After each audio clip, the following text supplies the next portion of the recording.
Hi, my name is Mike. I served 6 years as a naval officer qualified in submarine warfare. I also have my senior reactor operator license, which was required for the safe operation of nuclear power plants here in the United States. I wanted to take a few minutes on this video to express my views to the Republican Party on what I believe to be the proper foreign policy in accordance with our Constitution.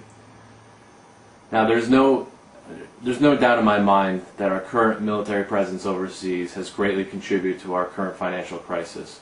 The wars of the past decade have amounted to over $4 trillion. Any Republican who is serious about cutting the budget without raising taxes and balancing our budget should consider first our military presence overseas and the necessity of these commands. Now, there's a lot of questions in the public about what should be the policy with regards to Iran. I can tell you that I've seen the capabilities of the Iranian government, their air, missile, and naval capabilities. I can say with 100% certainty that none of these capabilities have the remotest threat to the United States. Here's just a few examples. They're a party to the Nuclear Non-Proliferation Treaty, and their nuclear program is safeguarded by the International Atomic Energy Agency. Their centrifuges are only capable of enriching a small portion of their uranium up to 20%, which is far below the 90+% required for a nuclear weapon. Their delivery vehicles, their missiles and their aircraft have no capability of reaching any portion of the United States. And finally, in 2007, there was a national intelligence estimate which stated that Iran had suspended its nuclear weapons program in 2003.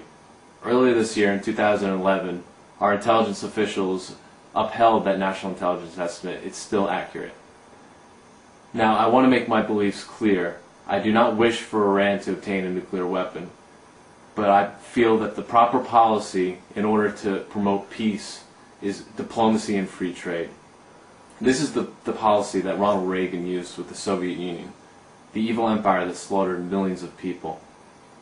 I'd also like to add that people who think that Iran is a threat to Israel because of their nuclear program should consider the fact that Muslims regard Israel as a holy land. And I do not think that they would use nuclear weapons on an area that they regard as holy land belonging to the Palestinian Muslims. So I'd like to use this opportunity to explain again that I believe in a truly constitutional foreign policy, one that was advocated by our founders, which Jefferson said was peace, commerce, and honest friendship with all nations, entangling alliances with none. Only one Republican presidential candidate understands this foreign policy, and that's Congressman Ron Paul. Congressman Paul has obtained more contributions from active duty servicemen and women than all the other presidential candidates, including President Obama, combined. Now, this says a lot about our foreign policy. Our servicemen and women are on the front lines. They understand the effects and consequences of our foreign policy better than any think tank in Washington, D.C. Please support Congressman Ron Paul on his goal of becoming the next President of the United States. Thank you.